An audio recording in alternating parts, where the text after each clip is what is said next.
是明明可知的，知即是眼不能见，但借着所造之物，就可以晓得，叫人无可推诿。罗马书第1章第20节，我们要如何向人证明真正有一位上帝的存在？虽然上帝的存在不需要也不可能用人的方法来证明，但是很多人都不由自主地相信宇宙当中必然有一位冥冥中的主宰。在我们生活经验中，当我们尽了所有的努力，常常会带着希望说谋事在人，成事在天，生死有命，富贵在天。当事情不太顺利时，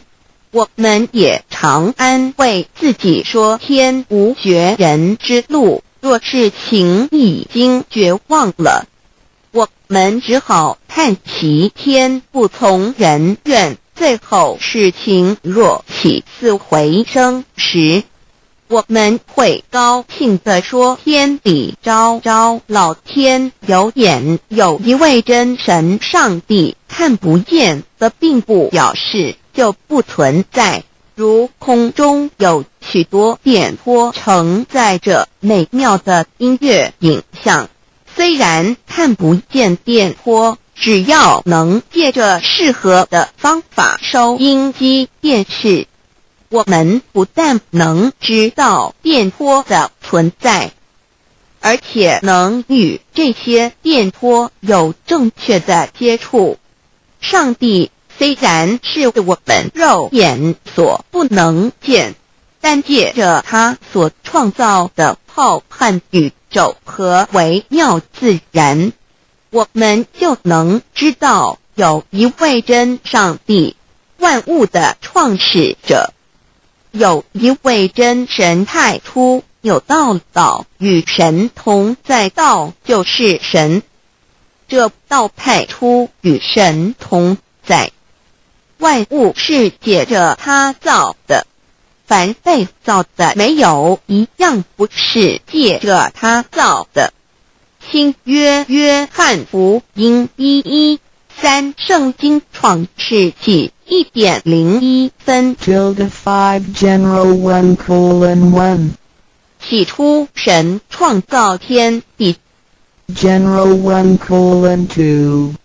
地是空虚混沌渊面黑暗，神的灵运行在水面上。 general 1:3 神说要有光，就有了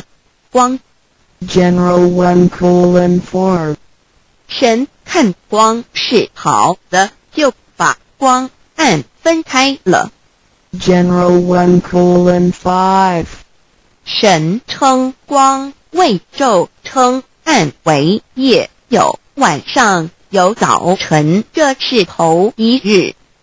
老母娘上帝阿拉，万物之真宰明明上帝，无量清虚至尊至圣三界十方万灵真宰老母娘，明明上帝老母娘，生天生地生万物，为天地万物生灵之真主宰，又称无生老母，又称明明上帝。上帝当知道，我们所敬奉的真神，就是四书五经所说的上帝。这真神2个字和上帝2个字，音虽不同，意思却是一样。就如大雅所说的鹰之谓丧尸，克配上帝。朱子说上帝就是天的主宰。小雅上